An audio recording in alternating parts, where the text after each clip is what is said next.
Good morning, everyone, and welcome to Weekly Profit Talk. Each and every Wednesday at 8:30 Mountain Time, we talk for just a few minutes about the things that affect the bottom line of your physician practice. And we do, in fact, specialize in helping business advisory services, basically fractional CFO for small private medical practices, not the big groups. But those of you that still dare to hang out your shingle and call yourself an entrepreneur, it's a rough life, and you are appreciated, and we're here to help. So this week's topic is how self-employed physicians can prepare for tax season without stress.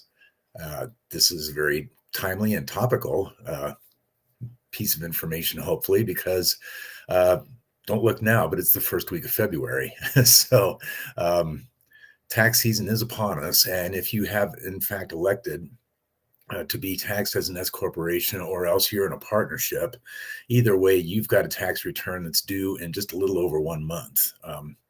Keep in mind the 1040 season, everybody knows about April 15th, but partnerships and S corporation returns need to be filed 1 month earlier on March 15th. So let's talk a little bit about some of the things that you can do to reduce your stress in tax season. Let me pop up one of my little slides here.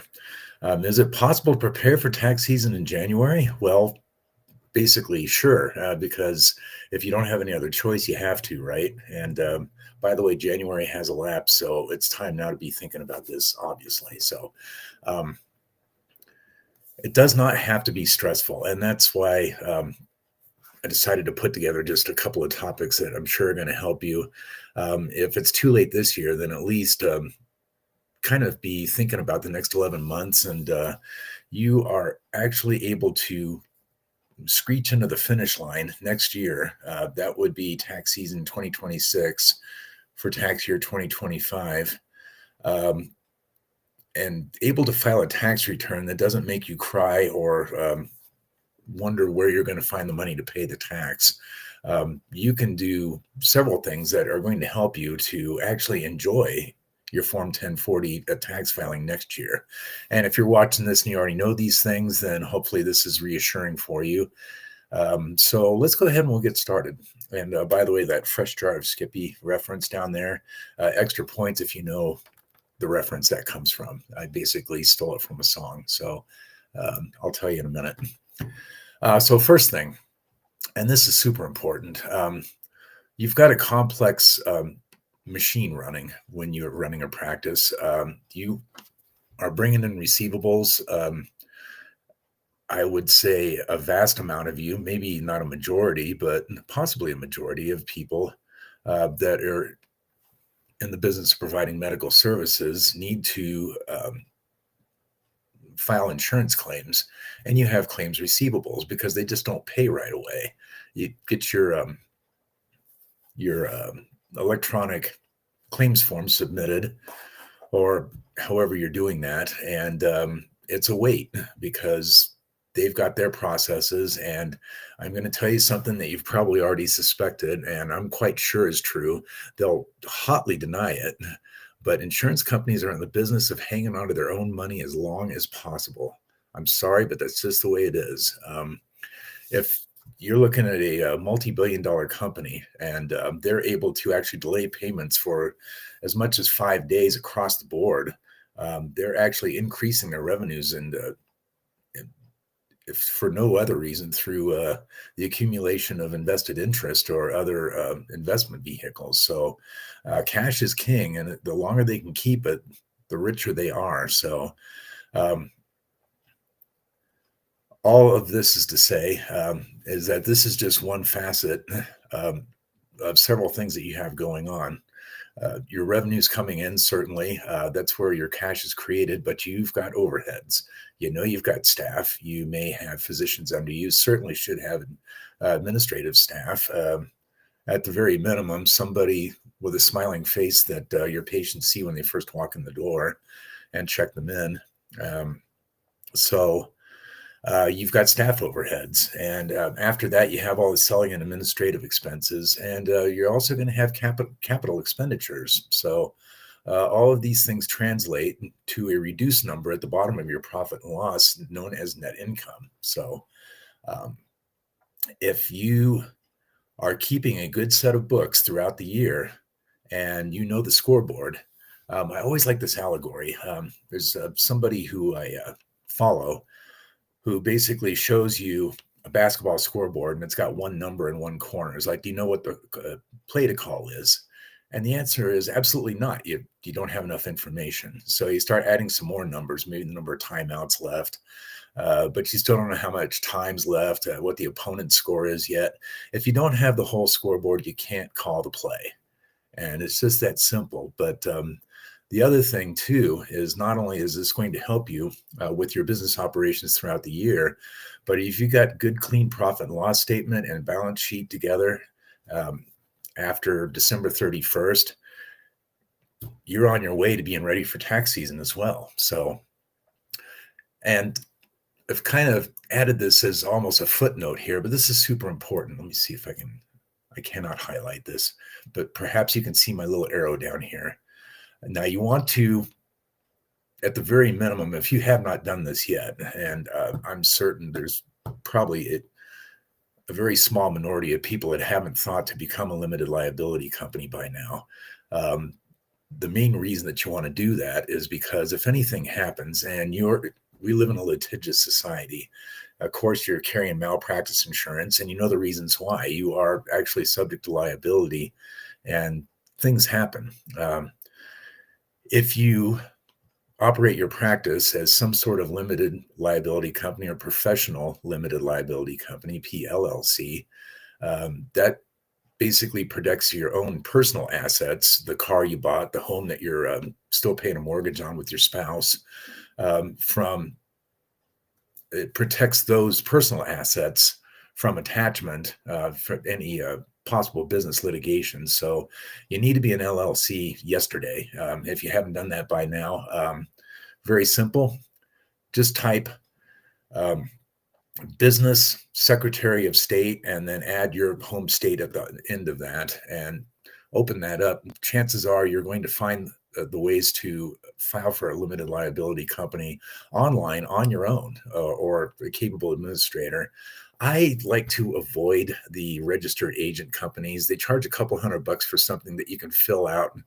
It takes just a little more effort than buying something on Amazon. And I think it's a sunk cost. You really don't need to purchase a registered agent. Now, if you've already got an attorney and they're willing to do this for you, sure, go ahead. One thing is your time is valuable. So, and we all know that you want to spend as much billable hours time as possible billing hours for the obvious reasons. That's how you make your money. So, and then I've also mentioned S Corp taxation right there.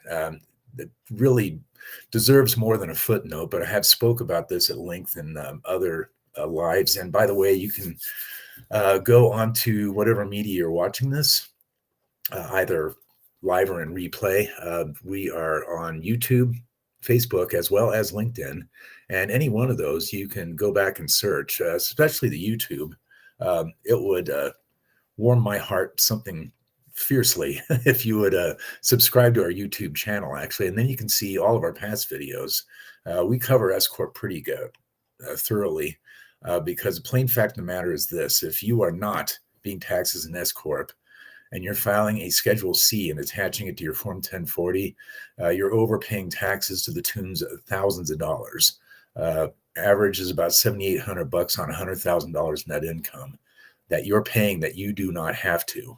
So if you have questions about that, reach out. I told you the three media that we're on, but let me continue and I'll wrap up with a little more information on that. So now here's the thing that this is the other thing that I jump up and down on, but it's also extremely important.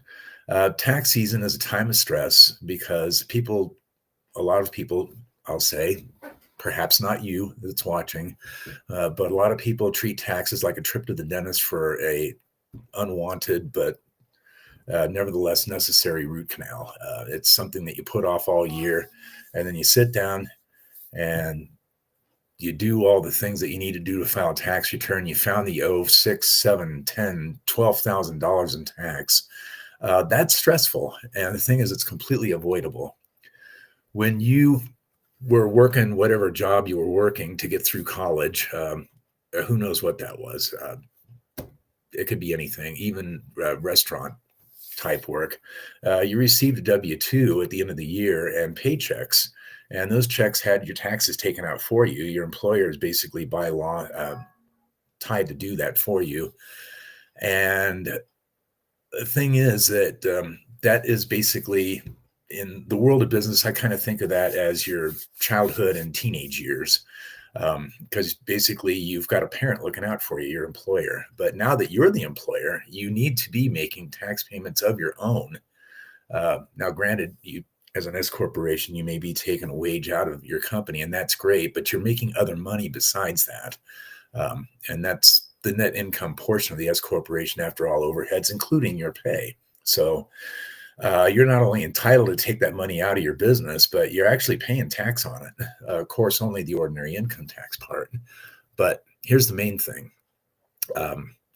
If you are not making estimated tax payments against that net income, each of the 4 deadlines, then you are basically accumulating a bunch of tax at the end of the year, which is going to be a much larger number. And add insult to injury, they're also going to throw a penalty on it for underpayment. Your federal government believes that you should be paying them 4 times a year.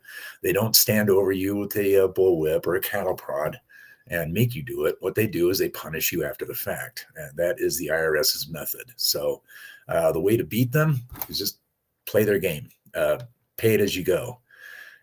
If you, for example, and let's just say you've got a nice static income, you've got the kind of patient roster where your income is identical all year long. And let's say that you make $120,000 or $10,000 a month. So great.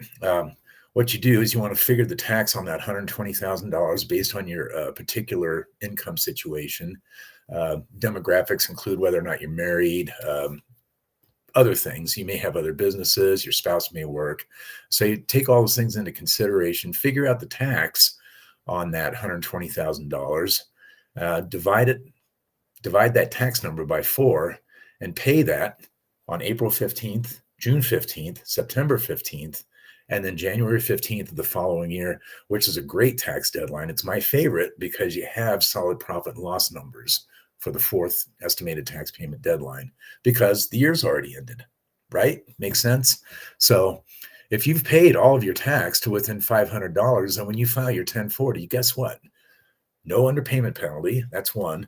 2, you owe almost nothing, and you're actually looking forward to your tax filing because it's basically a measure of your metrics for the year and not a bummer trip to the dentist to get your tooth ripped out in the form of wiping out your savings or maybe even going into an installment agreement with the IRS and paying more interest on money that you owed the previous year. So hopefully this all makes sense.